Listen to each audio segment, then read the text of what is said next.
Energías renovables. Petróleo y gas. Medio ambiente.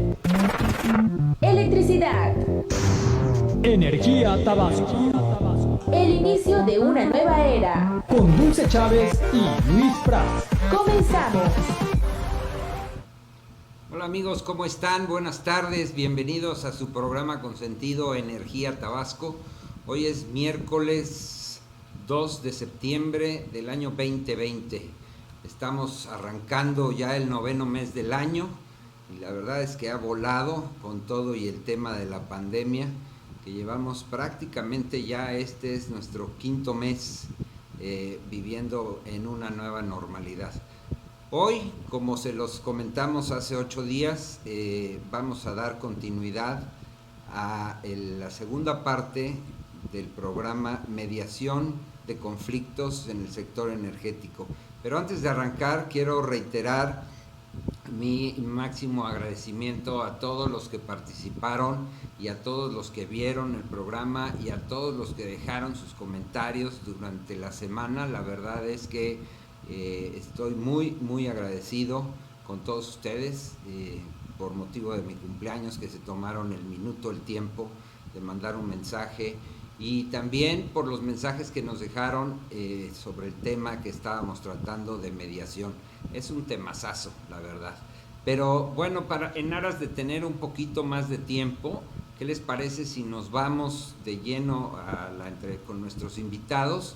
Y posteriormente ya platicaremos un poco acerca de lo que hemos platicado y de las 4 noticias que para nosotros son lo más importante dentro de los pocos, la verdad, pocos comentarios que hizo el presidente respecto de su informe presidencial sobre el sector energético. Vámonos entonces a la entrevista y en un momento regresamos ya con los temas más importantes. Esto es Energía Tabasco, gracias por sintonizarnos. Adelante. Hola amigos, Energía Tabasco, gracias nuevamente, ya estamos aquí de regreso, como estábamos comentando.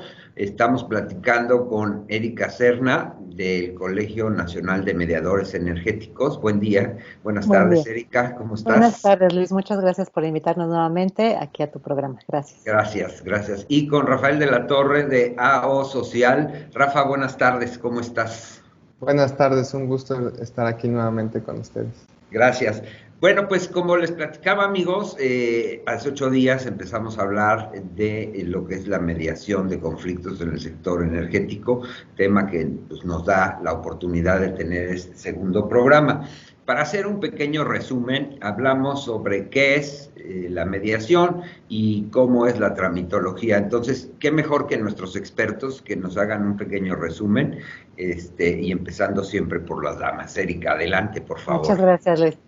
Pues retomando así de manera muy rápida, habíamos platicado que la mediación es un proceso de resolución de conflictos que a partir de la reforma energética del 2014 se incluyó tanto en la ley de hidrocarburos como en la ley de industria eléctrica, y pues consiste en que un mediador o un facilitador pueda ayudar a ambas partes, que en este caso puede ser un propietario, un ejidatario o una comunidad indígena, a hacer una negociación mediada, facilitándolo, guiándolo con la empresa que pretende llevar a cabo un proyecto energético en esa localidad.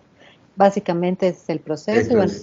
Eso es la mediación, muy bien. Es la mediación. Rafa, ¿cómo es ese proceso? Platícanos un poco.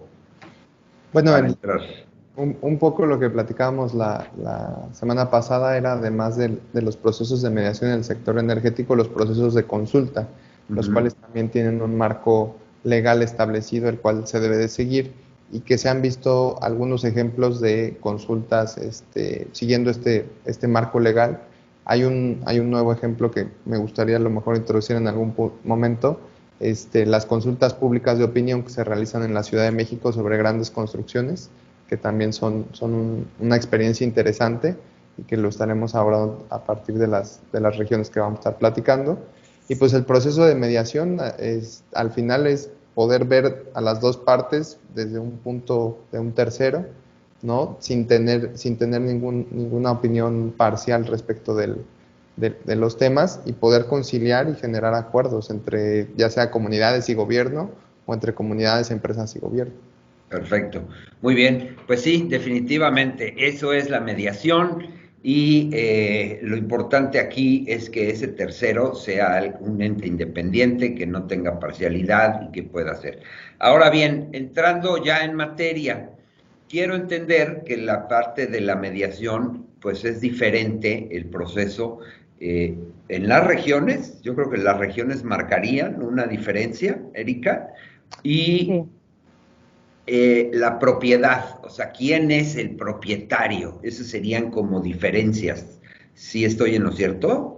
Sí, es correcto. En cuanto a las regiones, como bien dices, Luis, es muy interesante y es muy importante porque no es lo mismo una negociación o una mediación en el norte del país, en Sonora, en Tamaulipas, que en Tabasco, o Oaxaca o Chiapas. Hay dos conceptos muy importantes que pues todo mediador debemos tener muy en cuenta cuando se trata del sector energético, y estos son la cosmovisión y la idiosincrasia de las comunidades. Eh, Debemos de entender estos dos conceptos de cada una de las regiones en donde se está llevando a cabo esta negociación y esta mediación, porque las culturas, las costumbres, la forma de ver el mundo de esa comunidad en específico es muy distinta dependiendo de la cultura de las personas mismas, de la región, y entonces eso hace una enorme diferencia. O sea, no puedes hacer una mediación igual que haces en Tabasco que la que haces en Sonora. Entonces, antes de llegar a sentarte tú con las partes, el mediador tiene que tener muy claro cómo es esa cosmovisión en la región, cuál es la idiosincrasia, cuál es la cultura, cuáles son las costumbres y cuáles son los conflictos que se están llevando en ese momento, en esa región, y las causas. El tema de la conflictología, digamos, es un tema muy importante. Se tienen que hacer mapeos, se tienen que hacer muchas preparaciones antes de llegar a sentarse. Y en el tema de los propietarios, pues ahí sí es un tema al final legal, porque el propietario pues va a ser quien lo acredite legalmente, quien tenga la personalidad jurídica como propietario o como ejidatario o como comunero, ¿no? Lo que hablábamos un poco la semana pasada, de repente hay líderes o hay personas terceras que no son ni interesadas, ni son propietarias, ni tienen nada que ver, y ellos son los que pretenden muchas veces hacer esta negociación por los demás, y eso no es legal. Es decir, la ley es muy clara y la persona que se sienta en la mesa de mediación tiene que acreditar legalmente, tener la personalidad jurídica en estas figuras. Claro, definitivamente. En ese sentido, Rafa, ya hablamos un poco, ya nos dijo Erika, pues sí, definitivamente las regiones marcan una pauta, pero el sector el subsector, digamos, dentro del sector energético, eso también marca una pauta, y el trato con las autoridades, ¿marca también una diferencia? En el tema del sector o subsector, creo que sí hay una diferencia sustancial en cuanto al tipo de tecnología y los tipos de impactos que puede tener diferentes proyectos. Tomando el ejemplo del estado de Sonora, el tema hídrico y el tema de hidrocarburos se vuelven muy sensibles para la población. En cambio, hay un desarrollo bastante prometedor, o que ha tenido muchos frutos en el estado de Sonora respecto a la energía solar, ¿no? Okay. Y no solo eso, me iría no solamente sobre regiones, sino sobre comunidades, como bien refería Erika. La cosmovisión y las tradiciones son muy importantes, así como la forma de organización interna. En el mismo estado de Sonora tenemos dos pueblos que conviven y que comparten gran parte de la cuestión lingüística, aunque sean diferentes lenguas, que es el pueblo mayo y el pueblo yaqui, y son completamente distintos. El pueblo mayo ha tenido procesos exitosos de consulta. Nosotros participamos en uno de ellos, acompañando a un promovente, la primera consulta privada de esta administración federal en temas privados, y el pueblo yaqui tiene toda una historia y que ha sido estudiado a nivel internacional por esta gran capacidad de negociación y de conocimiento respecto de cómo funciona el gobierno. Al final, los yaquis tienen su propia nación, tienen su nación yaqui, tienen sus propias autoridades, y nos comentaron alguna vez que en las reuniones son casi de corte marcial, militar, ¿no? El que una persona cruce las piernas es reprendida físicamente en la reunión, en la asamblea. Si no se comporta con... Sí, hay un prefecto ahí en las reuniones que pues mantiene la disciplina durante todas estas reuniones. Digo, ¿qué es lo que hace necesario para tanto empresas como gobierno? El poder, como bien dice Erika, introducirse al contexto sociocultural donde se vayan a desarrollar los proyectos, ¿no? Realizar estudios tanto antropológicos como sociales para conocer, por un lado, las comunidades, sus características, cómo se relacionan internamente sus autoridades, como también la parte de tenencia de la tierra, y además estudios sobre el proyecto en específico, ¿no? ¿Qué características tiene el proyecto y cómo va a impactar a las comunidades? Referir un caso completamente distinto, la península de Yucatán, que hace poco estuvo muy de moda en la mañanera con respecto a estas asociaciones civiles que se oponen al Tren Maya, aunque mencionó la autoridad que se oponen al Tren Maya, y en esa zona los acuerdos se llevan de manera distinta, ¿no? El pueblo maya tiene características muy distintas y la capacidad del Estado a nivel estatal o regional es muy diferente a otras regiones, ¿no? Entonces, hay buenas carreteras, muchas escuelas, buen servicio de agua, puede o no faltar, pero todos tienen una conexión de agua potable. Entonces, este tipo de características hace que la negociación a nivel comunitario o con propietarios pues se vuelva distinta, porque las carencias son otras y la búsqueda y los objetivos de los mismos son otras. Son otros. Ok. Vámonos entendiendo entonces, sí por regiones, sí por proyectos, sí por pueblos y la cosmovisión, me encantó esa palabra, y la entendemos perfectamente, crea una diferencia. Ahora vamos a entrar en el otro tema, no otro tema, sino en una situación de cómo manejar los proyectos, pero tenemos que ir a una pequeña pausa. No se vayan, amigos, esto es mediación de conflictos en el sector energético. Ya volvemos, gracias.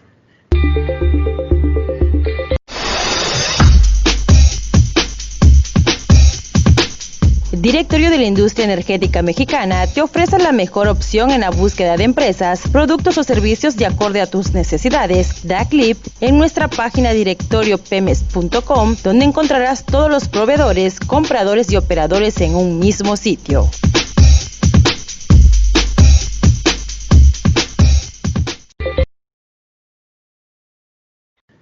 Listo, amigos, ya estamos aquí de regreso en su programa Energía Tabasco. Estamos con el temazazo que es mediación de conflictos en el sector energético, platicando con Erika Serna del Colegio Nacional de Mediadores y con Rafael de la Torre de AO Social. Perfecto. Entonces, entendiendo que por regiones la cosa cambia, como dicen en el rancho, y entendiendo que por proyectos también la cosa cambia, ¿no?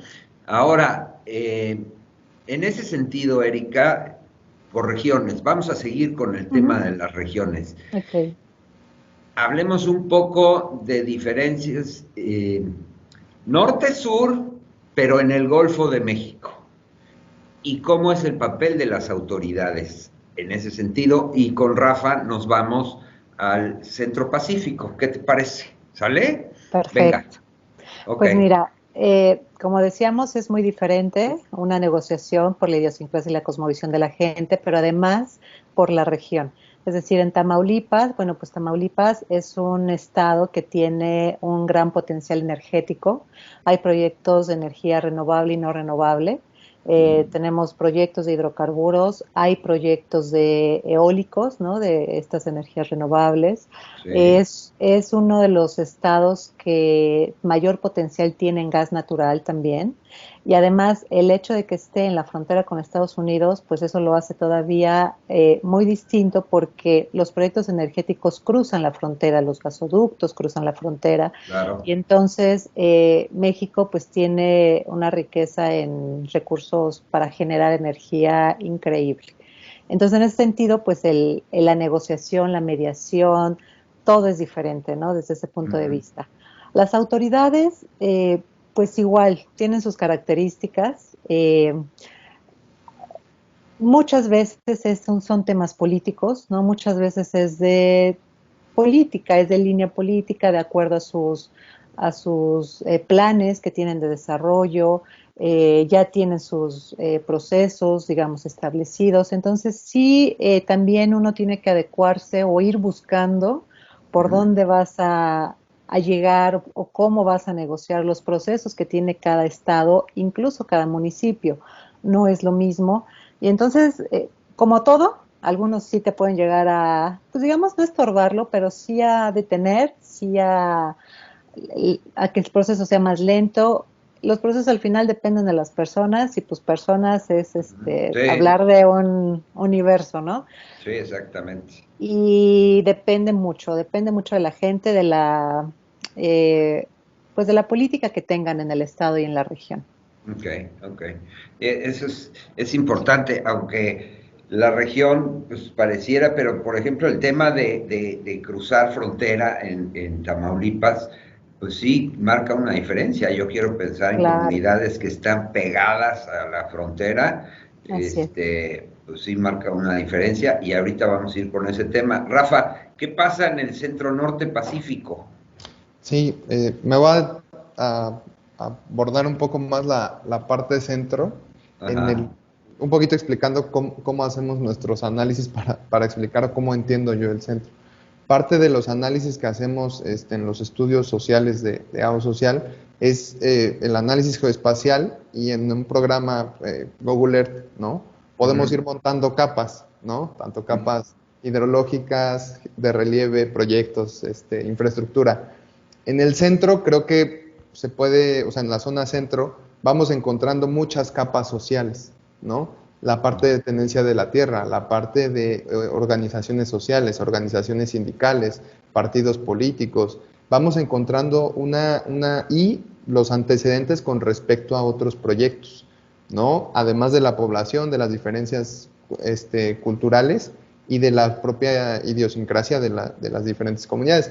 En el centro nos encontramos en que en un mismo estado, en Ajá. municipios vecinos, puede haber una diferencia abismal. Como ejemplo, ¿cuál? Por ejemplo, en las zonas donde puede pasar o no ductos de petróleo, Ajá. es más, lo hemos visto dentro de un mismo municipio, la zona por donde pasa el ducto y donde hay presencia o había o hay, presencia de ordeña de ductos de huachicol, es completamente diferente a la zona donde no lo haya, ¿no? ¿Por qué? Claro. Porque hay una situación de falta de legalidad, de una serie de cuestiones que pues ponen en riesgo muchos temas sobre esa zona.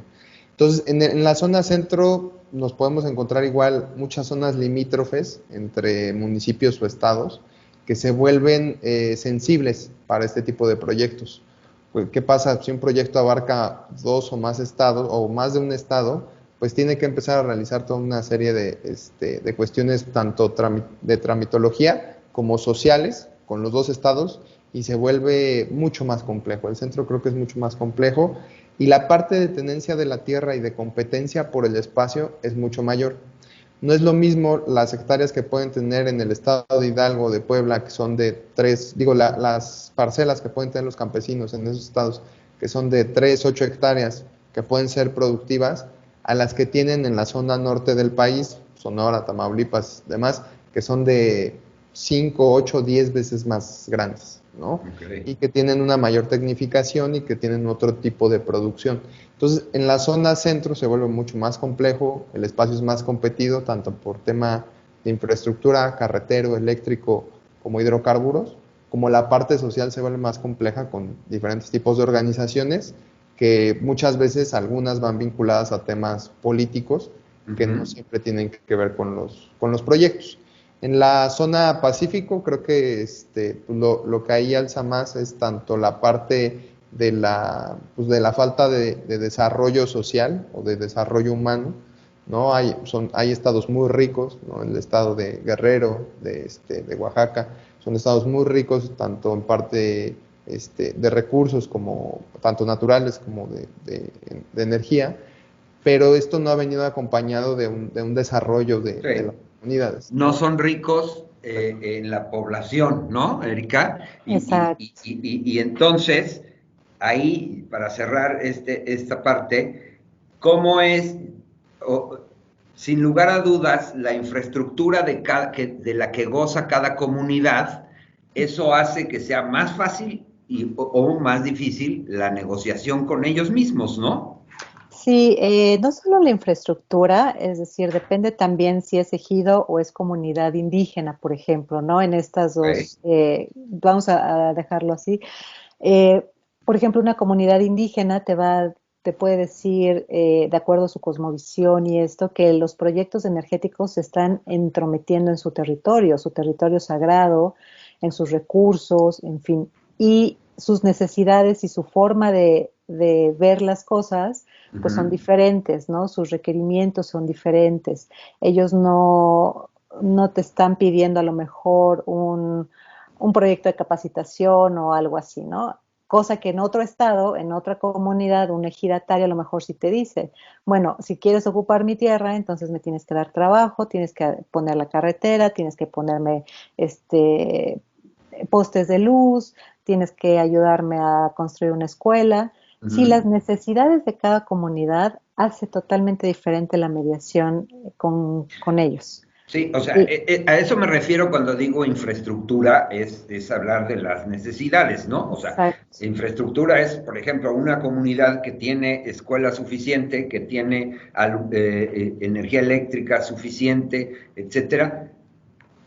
Sus necesidades son otras. No, y además imagínate, si es una comunidad indígena, te dice, es que el río es sagrado, ¿no? Este río para nosotros es sagrado y no lo puedes cruzar, no lo puedes tocar, no puedes intrometerte en nuestros recursos. Entonces ahí cómo le haces, es decir, ya no es un tema negociable tan fácil porque Tocar es el un tema río. sagrado, o sea, es un tema de sus culturas, de sus usos y costumbres, y no es como te lo cambio por dinero, te lo cambio No, por cosas. No se puede, no. Ahí, no se ahí no puede. entra. El No dinero entra, no entra, no entra, definitivamente. ni ofrecerles un proyecto de infraestructura tampoco, ¿no? Entonces la Okay. negociación es totalmente distinto y uno como mediador debe de entender todas estas necesidades, porque si no, entonces se te cae la negociación y escalas el conflicto. O sea, si tú no Claro. entiendes esas necesidades de la comunidad, no puedes llevar a buen fin una mediación. Ahora bien, ¿qué está pasando o cómo están haciendo? Porque uno de los temas álgidos, y aquí estamos hablando, hemos estado hablando de las comunidades, de los ejidos, los ejidatarios o los privados. ¿Qué pasa con, por ejemplo, las empresas productivas del Estado? Porque ellos fueron los primeros que tuvieron que empezar a negociar Ujú. tiempos inmemoriales, ¿no? Tanto la Comisión Federal de Electricidad como Petróleos Mexicanos, pues fueron los primeros que empezaron a afectar estas comunidades. ¿Qué pasaba en el pasado y qué está sucediendo ahorita, Rafa? Pues digo, en el pasado pasaron de todo, ¿no? Pasaron muchísimas cosas. Hay buenos ejemplos, hay grandes ejemplos. Digo, las mismas condiciones cuando estábamos hablando de centro-periferia. En la zona centro del país estaba Luz y Fuerza del Centro, que actualmente se ha renovado su sindicato y se ha convertido en una empresa privada. También estaba en la zona periférica la CFE, que siempre fue considerada una empresa pues de vanguardia, ¿no? A nivel nacional. Y en el caso de Pemex, pues ha sido muy distinta la relación, ¿no? Depende ahora sí si el ducto o el pozo está cerca de tu casa o está también en otra zona mucho más lejana. Ha habido ciertos beneficios de empleo, ciertos beneficios de rama económica, ciertos beneficios de cuestiones pecuniarias, que no necesariamente se vieron reflejados, como lo mencionábamos, en desarrollo para las comunidades que a veces convivían con este tipo de proyectos, ¿no? A veces hay estados muy ricos, el caso de Tabasco, la capital pues es cosmopolita, tiene todos los servicios, cuenta con una gran cultura, con un gran intercambio nacional e internacional, ¿no? Sin embargo, puede haber comunidades que lo que han convivido pues, es con un quemador o con cierto tipo de infraestructura de hidrocarburos que pues no necesariamente que si bien reciben muchas veces contraprestación, no necesariamente les ha significado un desarrollo. Y parte, un poquito retomando esto sobre el tema de los valores intangibles, creo que al final es un poco lo que podemos ver. Hay valores tangibles, ¿no? La infraestructura, el desarrollo y demás, y hay valores intangibles que pueden ser desde el desarrollo, la percepción, lo que mencionaba Erika con respecto a lo sagrado o lo ritual, ¿no? Entonces, creo que estas empresas pudieron haber generado mucho desarrollo en ciertas regiones, también han generado muchos impactos, y creo que estamos entrando en una etapa con la reforma energética, con el nuevo programa de desarrollo energético y demás, en donde tanto Pemex como CFE se empiezan a adecuar tanto a la misma norma mexicana como a la misma ley mexicana, como ya estándares internacionales, ¿no? Pemex ha tenido 2, 3 casos exitosos de alianzas o de concesiones a empresas privadas, las cuales no solo siguen la norma mexicana, sino ya también siguen la norma internacional. Perfecto. Ok, pues entonces ahí vamos avanzando en ese tema, ¿no? Ahora vamos a entrar al tema que a Erika más le gusta, que es la docencia en la materia de mediación, pero primero vamos a una pequeña pausa. Estamos hablando de mediación de conflictos en el sector energético. No se vayan, ya volvemos.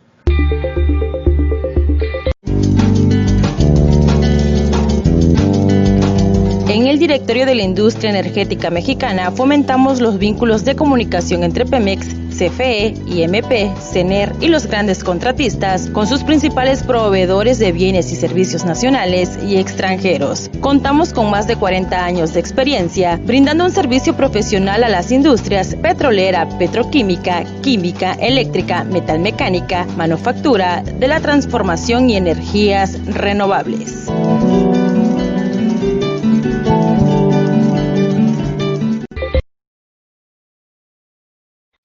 Listo, amigos, ya estamos aquí de regreso.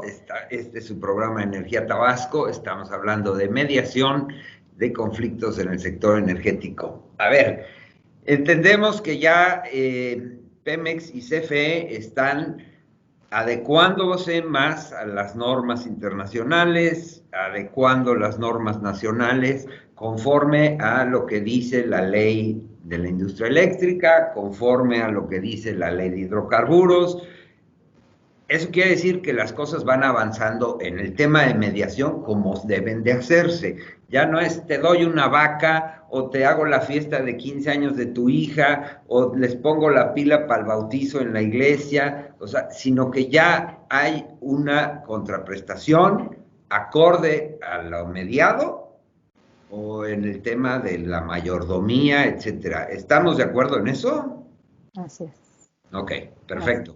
Ahora, todo esto conlleva, sin lugar a dudas, un tema fundamental, la capacitación del mediador. Entonces, vámonos al principio. ¿Cuántos mediadores privados había antes de la reforma energética y cuántos hay ahorita? Pues mira, antes de la reforma energética no había ninguno, porque no se contemplaba el proceso de mediación dentro del sector. Es decir, hacían las negociaciones, ¿no? La Pemex, CFE, hacían las negociaciones como podían, con gestiones, en fin. Y la palabra y la figura era esa, negociadores como tal. Pero la figura del mediador es totalmente diferente.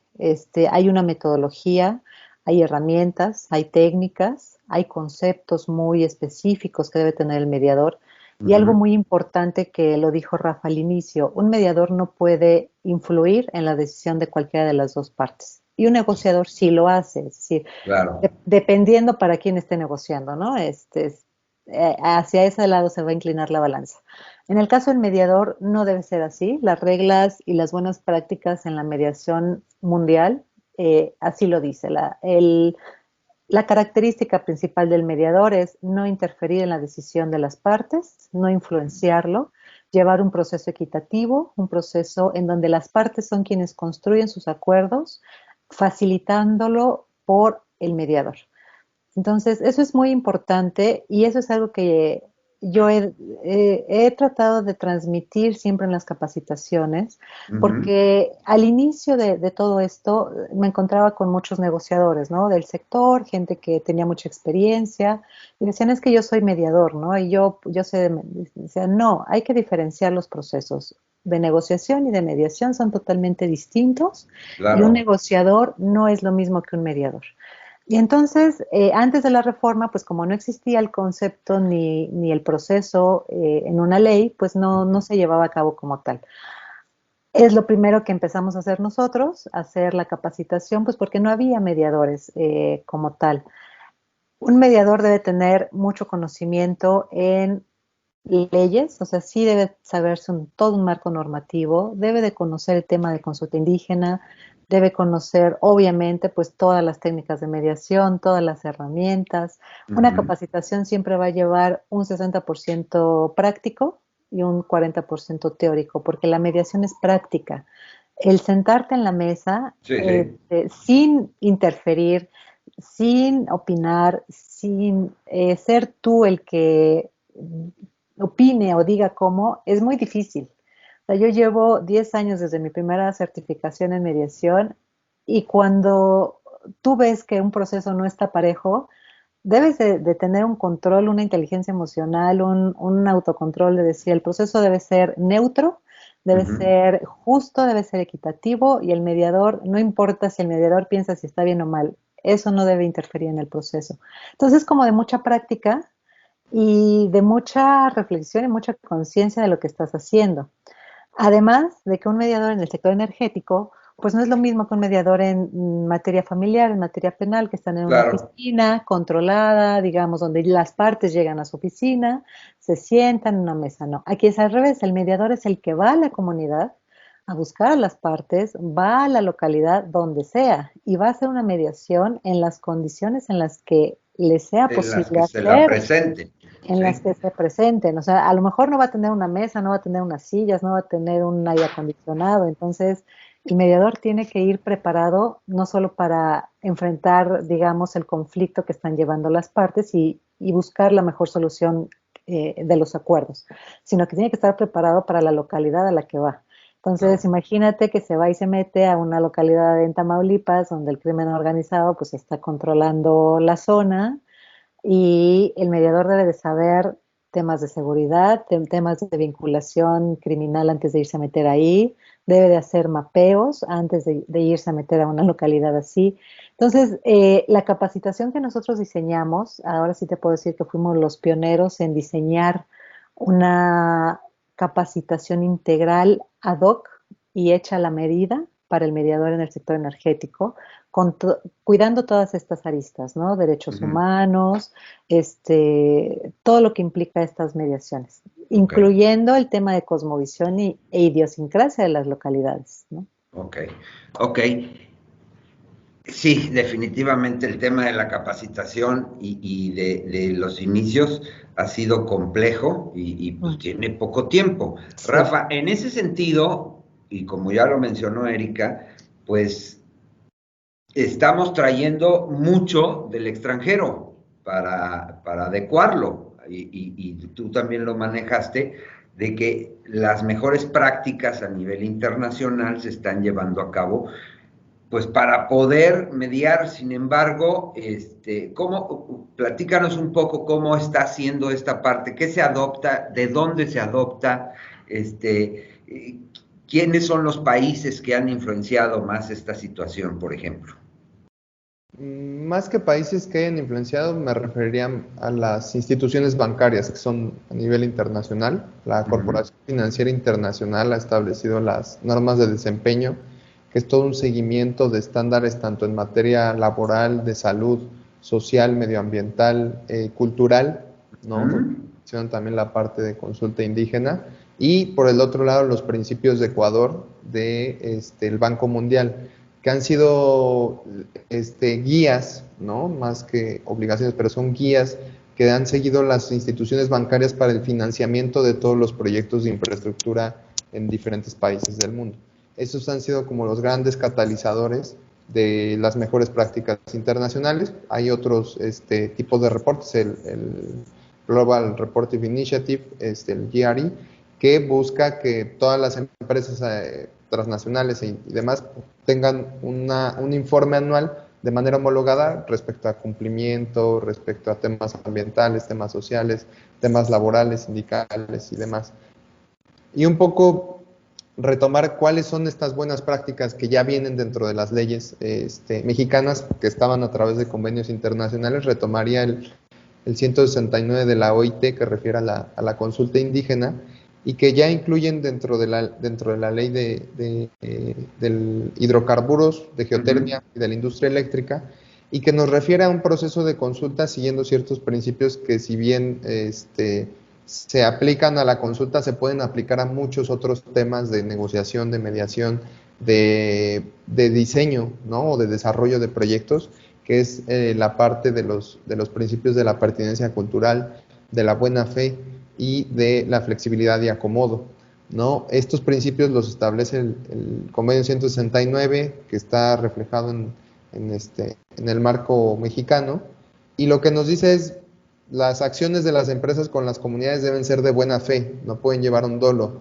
no pueden llevar ocultar, ¿no? Las acciones de las empresas y del gobierno del Estado deben ser de manera pertinentemente cultural, tienen que acomodarse como bien a la cultura de la comunidad. Cultura y de la comunidad. Es decir, no es, como bien mencionaba Erika, no es lo mismo que vayan a una oficina a que el mediador vaya a una comunidad, o el gobierno o la empresa vayan a la comunidad, pero no solo eso, sino que dependiendo de la comunidad va a ser el horario en el que van a ir, va a ser el lugar donde se van a reunir. Hay comunidades que se reúnen enfrente de la iglesia porque tienen una misma una misma cosmovisión y tienen esa tradición, y ahí está bien reunirse. Habrá otras donde busquen un lugar más neutral, un lugar cívico.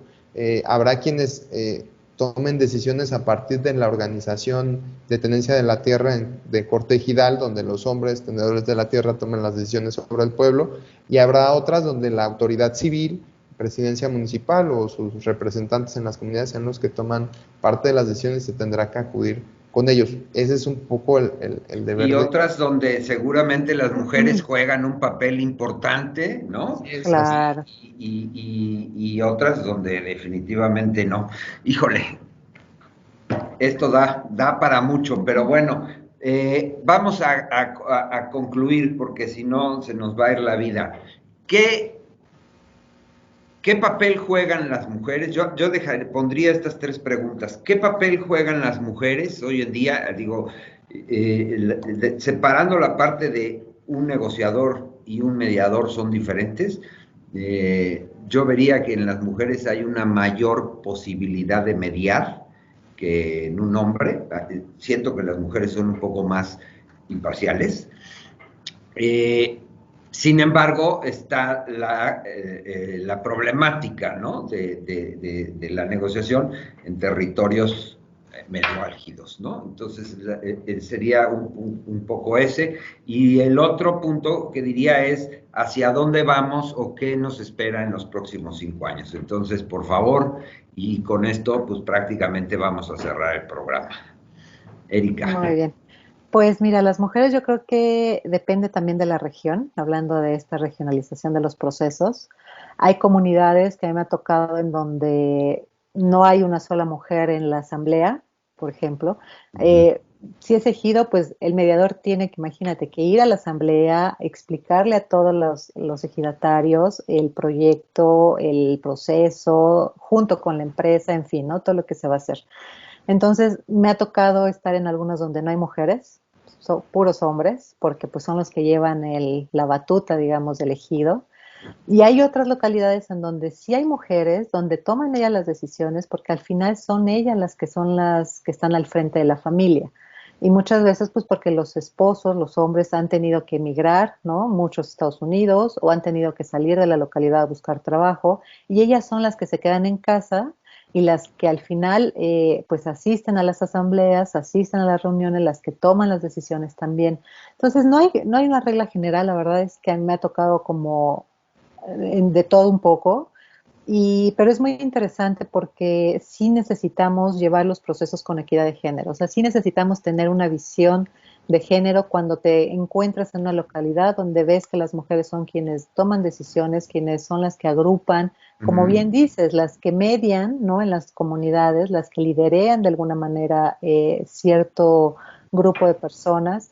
Entonces, uno tiene que tener siempre la visión del enfoque de género. O sea, van a ser diferentes las necesidades, las opiniones, los intereses en una negociación y en una mediación, si son mujeres o son hombres. Somos, ¿no?, personas diferentes en nuestra estructura mental y estructural, entonces claro que hay diferencias y siempre debemos de tomar en cuenta eso, enfoque de género y tomar en cuenta cuando estén las mujeres presentes. Y yo recuerdo, gracias a esa invitación que me hiciste de la capacitación que se dio aquí en el estado de Tabasco, con la Universidad Juárez, la UJAT, y yo me acuerdo que en el grupo había muchas mujeres. Sí, ha cambiado, había creo que más mujeres que hombres. Sí.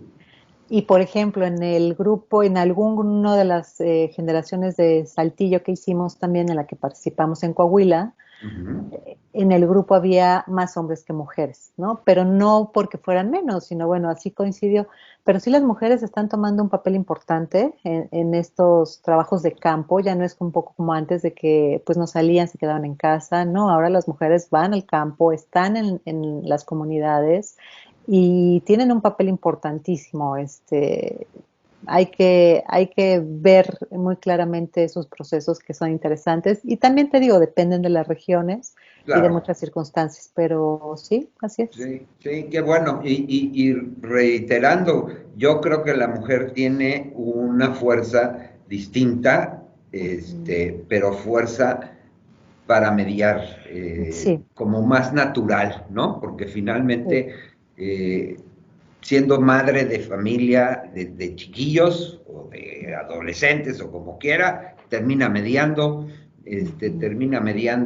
entre la familia política y la no, etcétera, ¿no? Entonces, muy bien. Rafa, ¿hacia dónde va el tema de la mediación en nuestro país en el sector energético?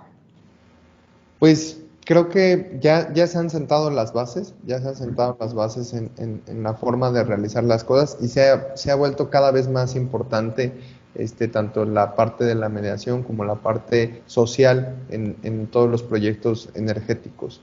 Lo que ya no va a pasar es que regresemos, o sea, ya no vamos a llegar a un lugar donde sea menos mediación, donde se otorgue menos importancia a lo social. Creo que cada vez se le va dando más importancia y también, este año ha sido especialmente, distinto a todos los demás, pero este año también ha marcado que la interacción social importa muchísimo. O sea, el contacto entre las personas, para bien o para mal, es algo que no puede salirse nunca de los temas de inversión ni de los temas de energía ni de infraestructura, del tema económico puramente. Entonces, creo que vamos a seguir avanzando. La parte legal y demás creo que va un poco más lento. Fue un gran empuje lo que sucedió en 2014, pero hay todavía muchos temas pendientes. Falta una ley federal de consulta indígena que pueda ir homologando estos procesos a otro tipo de sectores y también, ¿por qué no decirlo?, la parte de la mediación, si bien se ocupa ahorita de la parte energética en temas de servidumbres de paso y de mediaciones, también se podría avanzar en temas de infraestructura, ¿no? Creo que por ahí podríamos ir viendo cómo va avanzando. Perfecto. Bueno, pues algún comentario adicional porque nos tenemos que ir, el programa casi concluye. Yo quiero agradecerle muchísimo a Rafael de la Torre de AO Social, su participación. Es un hombre joven, como lo podemos ver, y se le nota la experiencia y sobre todo esas ganas por hacer las cosas socialmente muy bien.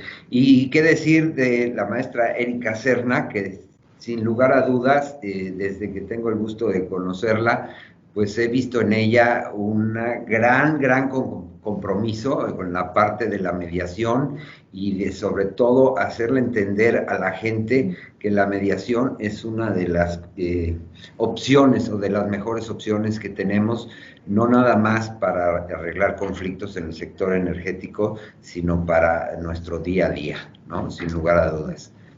Pues muchas gracias, Luis. Muchas gracias a ti por dar el espacio, porque efectivamente, como lo dices, lleva poco tiempo el tema de la mediación en este sector, pero creo que sí estamos convencidos y estoy muy convencida de que es un mecanismo idóneo que puede resolver muchos conflictos, que puede ayudar a las comunidades y que el enfoque de derechos humanos, equidad de género, de ponderación de derechos, lo tenemos muy claro que es la vía por la que podemos avanzar. Pues ojalá y esto siga avanzando. Gracias a ti por Exactamente, ¿no? Claro que sí, y desde aquí, desde esta tribuna que es Energía Tabasco, vamos a regresar en unos meses con ellos para seguir hablando y sobre todo para seguir viendo qué está pasando. Amigos, no se vayan, vamos a hacer una pequeña pausa y enseguida regresamos para cerrar el programa. Gracias a nuestros invitados. Hasta pronto. Gracias.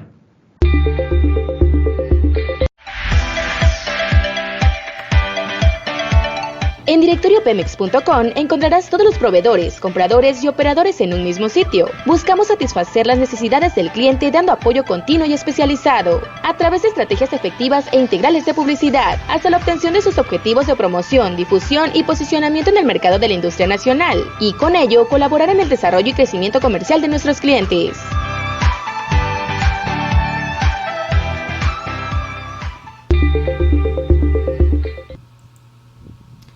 Listo, amigos, ya estamos aquí de regreso. Esperemos que este tema y estos dos programas hayan sido de su agrado. La verdad es que a mí en lo personal el tema de la mediación de conflictos se me hace un tema muy importante porque históricamente pues no se llevaba a cabo en este país, aun cuando hay afectaciones a las comunidades, a los ejidatarios y hasta a los dueños de la propiedad privada. Ha habido afectaciones desde tiempos inmemorables, ¿no? Si nos remontamos a los principios del siglo pasado, desde entonces, y bueno, ya con Petróleos Mexicanos y con la Comisión Federal de Electricidad, pues sin lugar a dudas las afectaciones existían y pues lo vemos, ¿no? Lo vemos con los temas del huachicol y todo esto que pues por ahí no existen o no existen, pero sobre todo, y como platicábamos con nuestros amigos,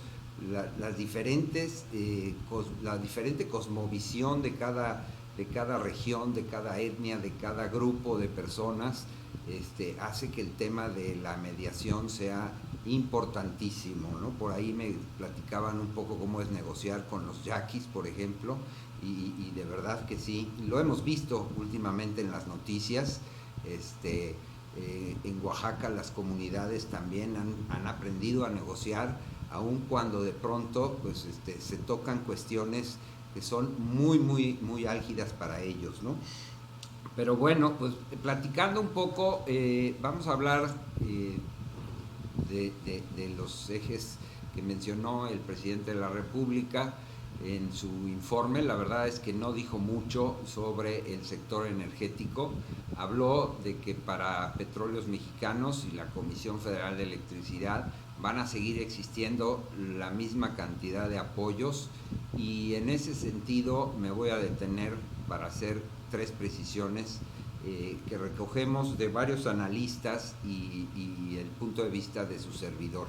Primero que nada, Petróleos Mexicanos reportó el día de ayer, pocas horas después de la presentación de este segundo informe, dio a conocer la producción de Pemex, que llegó a un poco más de 1.6 millones de barriles diarios. Con esto, el primer semestre del año, o 7 meses ya, porque fue julio, ronda por debajo del 1.7. Si recordamos, cuando empezó este sexenio, andábamos arribita de 1.7. Eso quiere decir que hay un promedio de 300,000 barriles por debajo de la media que se traía en el sexenio anterior.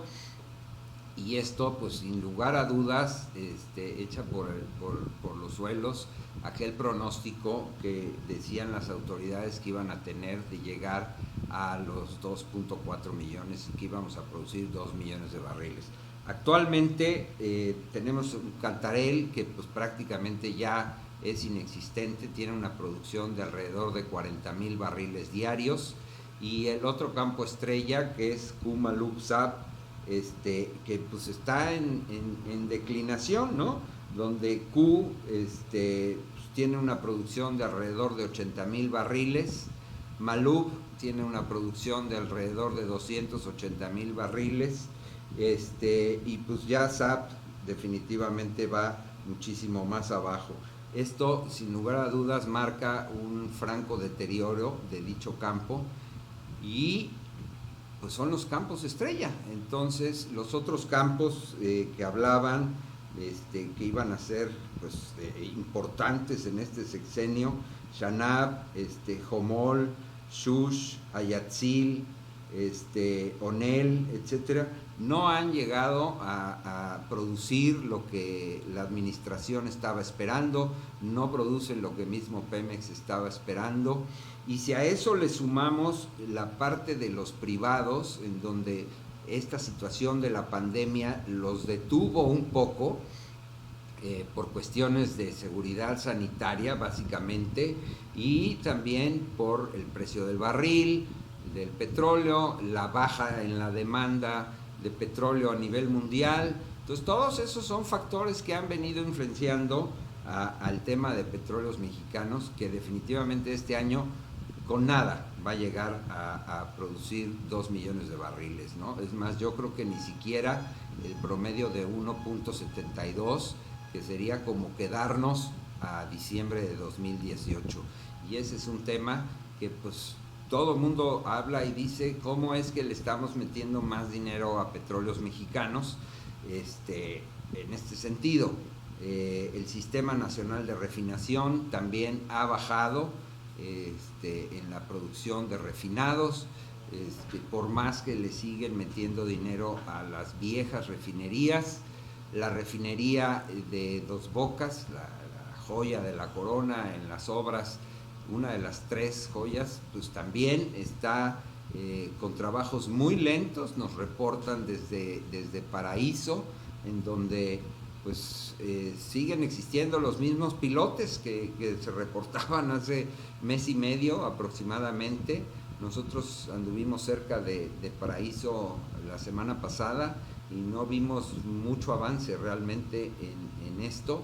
Pues por ahí hay proveedores que, por ejemplo, ICA, que trae parte de la refinería y también está involucrada en el Tren Maya. Entonces pues es una empresa que sí es una gran empresa constructora en este país, pero no tiene los alcances que se están requiriendo ahorita. Y si a ello le aunamos también pues lo que quieren hacer con el transísmico, caramba, vemos bien complejo el escenario para el sector petrolero en nuestro país, aunado, y ya nada más para coronar, con el tema de la deuda de Petróleos Mexicanos a un sinfín de proveedores. Estamos hablando de alrededor de 250 empresas entre grandes contratistas como las transnacionales Halliburton, Weatherford,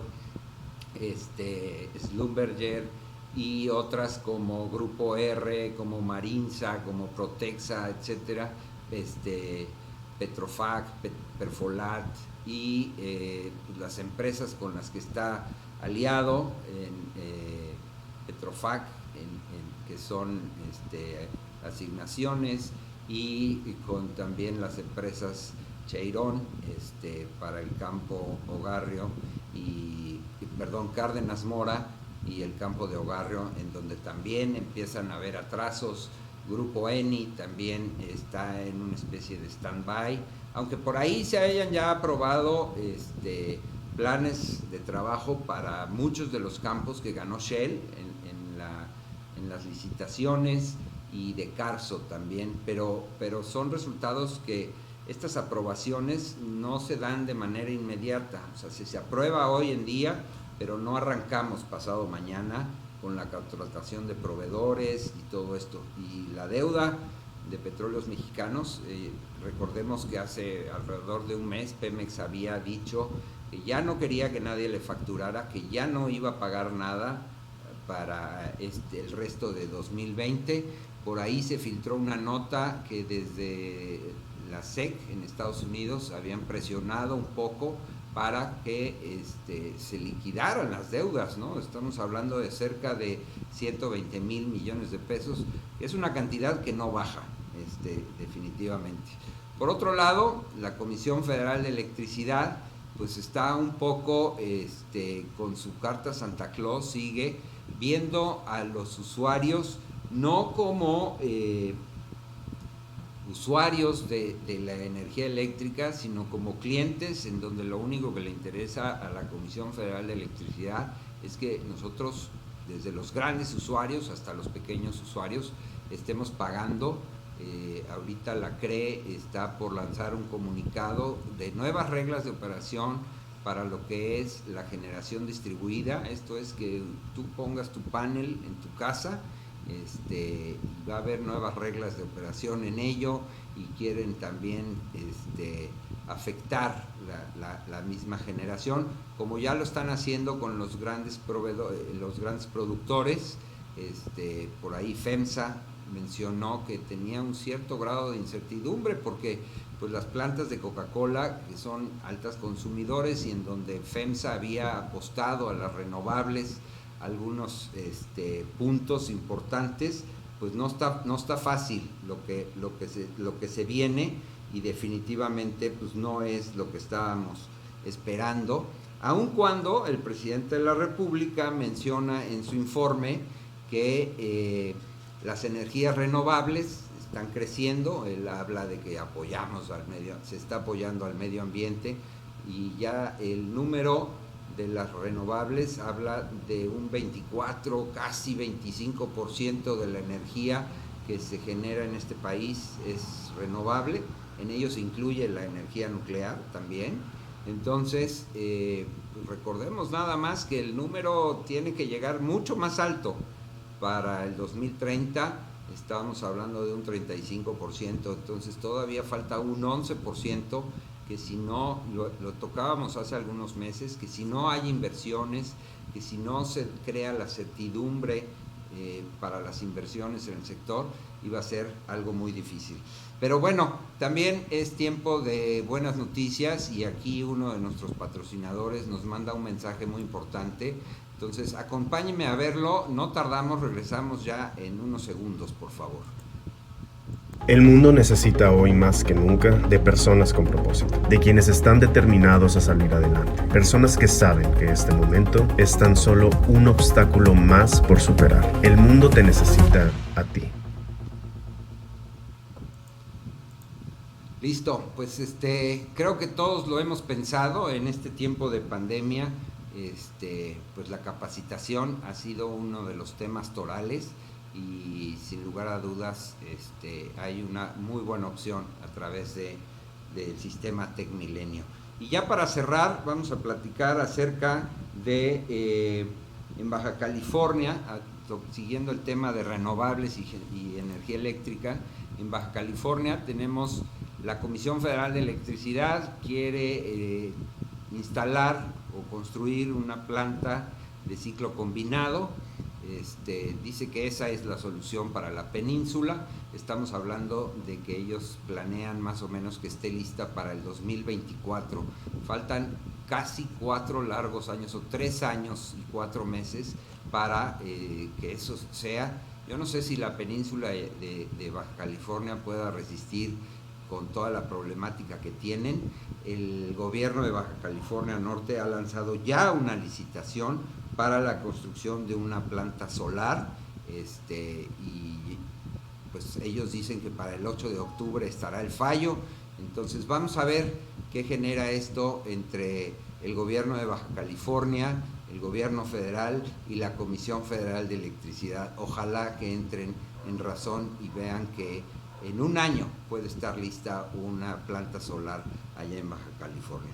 En fin, muchos temas que tocar y pues nada, agradecer infinitamente el favor de su atención en su programa Energía Tabasco. La próxima semana tenemos un tema bien interesante, no lo pierdan, estaremos promocionándolo yo esperaría mañana o pasado mañana ya el tema. Así es que pues agradecemos su atención y les damos las gracias. Hasta pronto. Energías renovables. Petróleo y gas. Medio ambiente. Electricidad. Energía Tabasco. El inicio de una nueva era.